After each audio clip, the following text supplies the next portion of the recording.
Boa noite a todos e todas do GPost.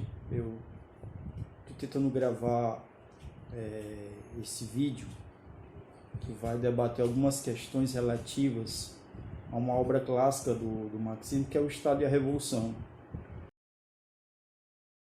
Sem buscar a leitura dessa obra. Então, de forma alguma, eu quero esgotar a obra em comentários. Tanto é que eu vou tentar passar umas ideias gerais e me debruçar um pouco sobre o primeiro capítulo da obra.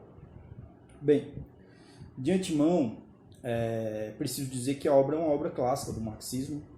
Uma obra clássica, nesse sentido, ela diz respeito a uma obra que ainda traz contribuições para os nossos dias hoje, para a esquerda brasileira hoje, a esquerda mundial hoje.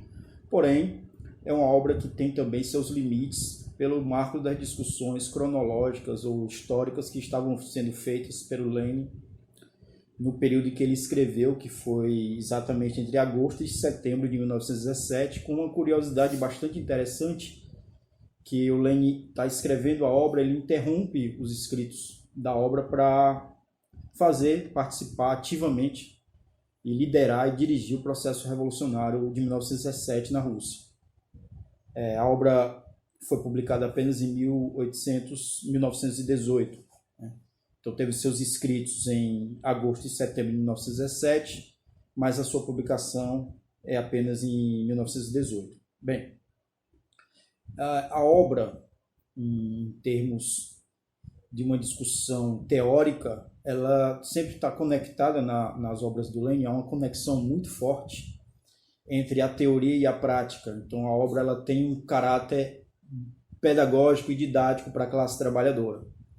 Ela é uma obra que traz uma praxis, um incentivo, uma praxis revolucionária, mas que principalmente quer responder ou quer mostrar qual é a percepção ou olhar que Marx e Engels tinham sobre o Estado, tendo em vista que membros da social-democracia praticavam um revisionismo histórico das obras de Marx e utilizavam os escritos, principalmente sobre o Estado, a seu bel prazer. Então, o Lenin tem um primeiro fronte de discussão, que é com aqueles grupos, a social-democracia, os mencheviques, os socialistas revolucionários da Revolução Russa, e que querem ocupar a máquina, o aparelho do Estado e reformá-lo, ou ter uma gradação de reformas dentro da máquina do Estado, desvirtuando assim alguns escritos do Marx e do Engels na questão do Estado. Então o Lenin busca mostrar isso. Um segundo front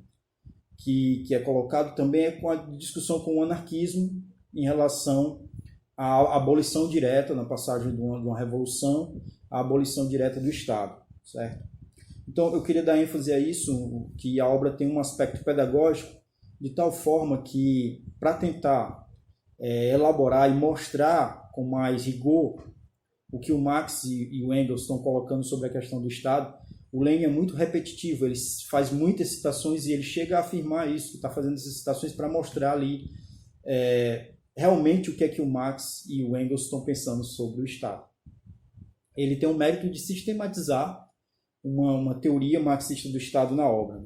Então, o livro, se fôssemos pensar uma contribuição para os dias de hoje, a obra ela ajuda a desfazer diversas ilusões com relação ao Estado burguês. Uma outra característica muito importante da obra, e uma lição que nós podemos tirar da obra, é que o Lenin sempre está colocando a natureza classista do Estado. O Estado como um instrumento de dominação de uma classe sobre outra. Isso é muito importante porque, na época, se discutia a tomada do poder pela classe trabalhadora e que a classe trabalhadora gradativamente faria definhá-lo, tentava definhar o Estado. Não é isso que o Lenin está querendo dizer. O Lenin disse que tem que haver uma abolição do Estado no processo revolucionário, ou seja, a abolição do Estado burguês, e só depois o processo da ditadura do proletariado e com o controle sobre os meios de produção, a classe trabalhadora conseguiria que o Estado definhasse, né, nesse sentido. Então, Um aspecto que eu já quero destacar, que está presente no capítulo 1, é perceber o Estado como produto do caráter inconciliável entre as classes. Essa ideia ela já se apresenta como uma ideia que mostra a natureza classista do Estado e a necessidade do surgimento do Estado justamente como um elemento que busca conter o conflito entre as classes, mas que, na verdade, é um instrumento de dominação de uma classe sobre outra. Se observarmos, há uma forma que é um equívoco quando se trata da natureza do Estado, que é pensar-se que o Estado surge com a propriedade privada. Na realidade, o Estado passa a surgir a partir do momento em que os grupos conseguem uma produção maior do excedente e que um setor ali daquele grupo social, ele se apropria desse excedente em seu benefício. E quando ele começa a se apropriar desse excedente em seu benefício, ele começa a estabelecer-se de uma forma de não trabalho. E as outras classes passam a trabalhar os outros grupos, como o campesinato no Egito Antigo, outros grupos passam a ter esse trabalho manual, enquanto há o processo de divisão social do trabalho e com isso as especializações. Daí se pode separar elementos de dentro da classe para que eles se especializem e se tornem, por exemplo, guerreiros ou um exército que vai defender essa classe social que agora se apropriou do excedente. Esse exemplo pode ser visto um pouco no surgimento mesmo do Estado, quando a gente tem o Egito Antigo, Mesopotâmia, que são impérios que também se apropriam dessa máquina através de elementos coercitivos e ideológicos como a religião. Mas, em última instância, a natureza classista do Estado aí está presente. Se pegarmos o Egito Antigo, se pegarmos as sociedades da Grécia Antiga, de Roma, que eram sociedades escravagistas, os donos de escravos e donos de terra, que eram as classes dominantes da época, impunham a sua ditadura de Estado escravista sobre o conjunto dos escravos, plebeus e outros grupos de trabalhadores livres na Grécia e Roma e escravos, trabalhadores não livres. Se olharmos os pequenos estados feudais e depois a formação mesmo dos estados nacionais, nós podemos ver que há uma imposição dos senhores feudais sobre o conjunto dos servos, certo? E que se apoiam principalmente na sociedade cavaleiresca, nos cavaleiros, nos guerreiros da época. E se observarmos a sociedade capitalista, vemos a ditadura, uma imposição da burguesia sobre a classe trabalhadora, que tem o exército, a polícia, a justiça como instrumentos do Estado para oprimir e para estabelecer a sua dominação de classe sobre a classe trabalhadora. Além disso, também legitimar juridicamente a exploração através da judicialização e da legalização da exploração do trabalho assalariado. Então, essas são algumas lições que podem ser tiradas, mas o que é importante é perceber que, enquanto o Lenin está colocando isso, os reformistas da época estão colocando uma outra questão, que é justamente o Estado como um órgão de conciliação de classes. Então, essa é uma lição muito, muito importante que o Lenin traz para todos nós, no Estado e a Revolução, que é a perspectiva da esquerda ocupar os postos do Estado burguês e não tentar de forma alguma lutar contra esse Estado burguês, ou seja, se adaptar ao Estado burguês. Tem uma adaptação ao Estado burguês de tal forma que utilize-se também da máquina do Estado para conter ou para conciliar as classes sociais. Era isso que os reformistas faziam, era isso que os socialistas revolucionários faziam, era isso que a social-democracia estava fazendo, e a social-democracia com uma perspectiva muito pior, porque a social-democracia ela chegou em 1914 a 18, quando houve o período da guerra, da Primeira Guerra Mundial. A social-democracia aprovou dentro do parlamento os créditos de guerra, ou seja, jogou os operários dos seus países, da Alemanha e de outros países, para lutar contra os operários e trabalhadores numa guerra que o Lenin chama de guerra de rapina, uma guerra imperialista. Então, o Estado sempre será um órgão de dominação de classe. Essa é uma perspectiva muito importante. Se você faz o apanhado histórico do surgimento do Estado em diante, você vai ver que o Estado sempre será um instrumento de dominação de uma classe sobre outra. Aí a perspectiva que eu já apontei, que eu vou me repetir um pouco agora, que é a natureza classista do Estado.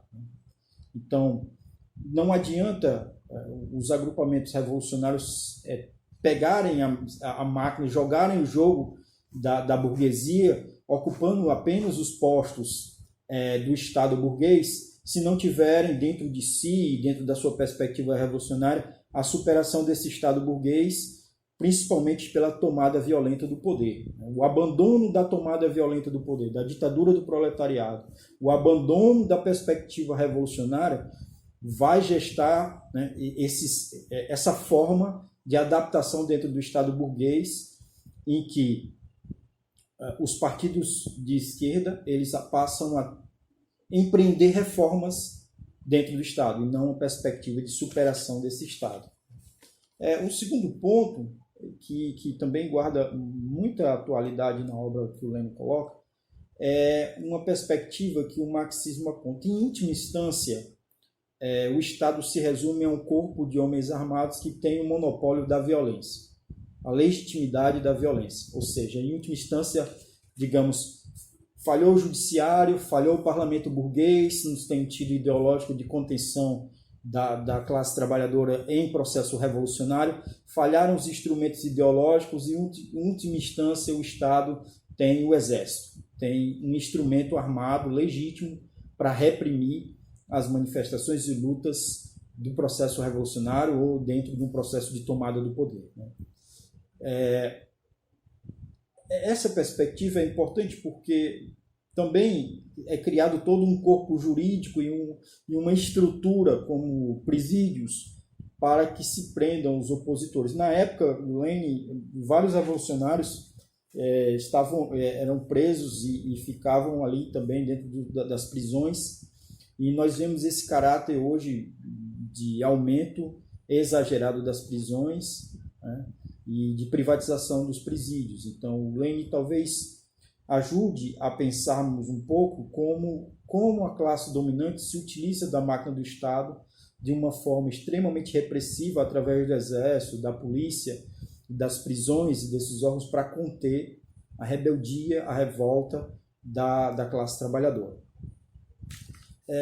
Um terceiro ponto esse ponto é possível também, desculpe só retomar aqui esse ponto 2, que, como eu falei, é possível você perceber quando do surgimento do Estado no Egito Antigo, na Mesopotâmia, são estados teocráticos de regadio, ou mesmo na Grécia e Roma, ou na sociedade feudal, ou na sociedade capitalista, você vê o elemento presente do exército sob diferentes formas, mas ele está presente para legitimar, ou seja, como um instrumento de força, de coerção sobre as classes dominadas, principalmente nos momentos em que as classes dominadas não aceitam mais o jugo da classe dominante e partem para uma luta contra a classe dominante, e que a luta de classes se agudiza, e aí é nesse momento que esse destacamento de homens armados que tem um monopólio da força e a legitimidade de exercer a força passa a fazer isso. O Lenin também mostra isso de uma forma muito interessante quando ele apresenta o aspecto de que a população nas comunidades primitivas tinha um armamento espontâneo da população, né? E que a partir do surgimento do Estado e desse monopólio que há, dessa legitimidade que há da força, apenas um grupo de pessoas podem se armar, tem o monopólio legítimo da violência. Um terceiro ponto é o Estado como um instrumento de exploração da classe oprimida, né?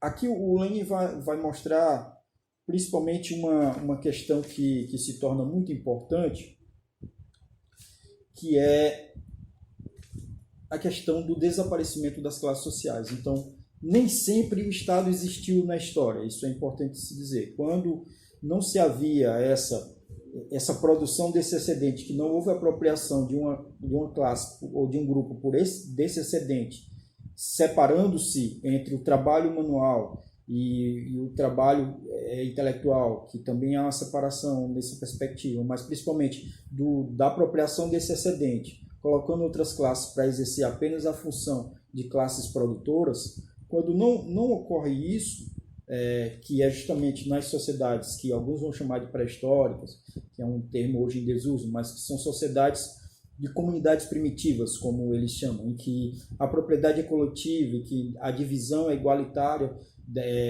que se pratica ainda a caça e a coleta, que a gente não tem ainda a Revolução Agrícola. Quando a gente não tem essa divisão, nós não temos o Estado. Então, a maior parte da história da humanidade é a história de que não existiu Estado. É claro que as forças produtivas, elas eram forças produtivas não desenvolvidas como nós temos hoje ou como nós tínhamos com a Revolução Agrícola. Então, o poder de desenvolvimento, de controle mesmo sobre a natureza não existia. É a partir da Revolução Agrícola e da associação com a pecuária que nós vamos ter esse processo de expansão maior ainda das forças produtivas e que vai ser possível ser gerado um excedente e aí a apropriação desse excedente por um grupo vai dar origem às classes sociais. Mas a discussão que se trava aqui é a seguinte. Quando a social-democracia alemã apresentava, principalmente o grupo do Bernstein, quando eles apresentavam essa teoria sobre o Estado, eles apresentavam muito sobre a forma de um Estado em que ele iria definhar. Ele passava a definhar, um Estado que iria definhar de acordo com a apropriação da classe trabalhadora sobre esse Estado. Bem, esse problema, o Lenin vai dizer o seguinte, não, na verdade, o que ocorre é que a classe trabalhadora precisa tomar esse Estado através da violência revolucionária, certo? Destruir esse Estado burguês, implementar a ditadura do proletariado e só aí, com a implementação da ditadura do proletariado e o prosseguimento disso, é que se poderia ter o definhamento do Estado.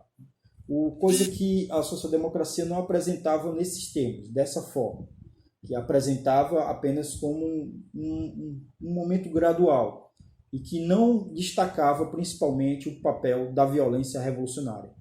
Então, a violência revolucionária é a parteira da história. A violência revolucionária ela é um elemento presente na história que faz com que, dentro do conflito de classes, haja isso. Porque tem uma lei histórica sobre isso. Nenhuma classe social entrega, certo, o poder, entrega as suas armas sem lutar. Na Revolução Francesa, nós podemos ver que não foi assim. Então, na Revolução Francesa, a burguesia teve que travar uma luta armada com o apoio do campesinato e dos setores da pequena burguesia contra os senhores feudais, contra a igreja, contra o rei, o absolutismo que estava presente.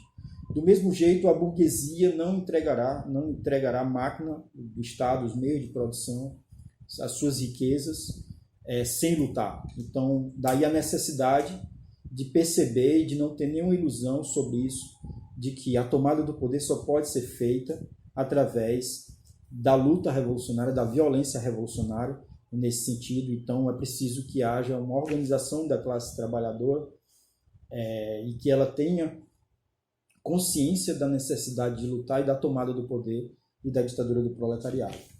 Uma última questão que eu creio que é muito importante, que o Lenin já destaca também, é a perspectiva de não se ter nenhuma ilusão em relação ao sufrágio universal. Então, o sufrágio universal é uma tática que pode ser utilizada pela classe trabalhadora, porém, é um limite. O limite é esse. Se não houver aí uma luta revolucionária que possa ultrapassar essa perspectiva, com toda certeza a classe trabalhadora incorrerá em derrotas e mais derrotas e mais derrotas. Bem, eu só queria agradecer, queria dizer que estou gravando um vídeo também, no sentido de fortalecer, que vocês possam assistir, e agradecer todo o apoio de vocês e do GPOST, e espero que tenha contribuído de alguma forma para incentivá-los a continuar a leitura da obra e também dúvidas, né, que são, dentro dessa perspectiva, algo que acredito que tem que sempre existir, né, já que o marxismo ele é uma teoria que busca fazer análises concretas de situações concretas, e o Lane sempre fez isso muito bem, e no Estado da Revolução ele também não deixou de fazer. Então, é um aprendizado para também saber fazer análises concretas em situações concretas. Um abraço a todos.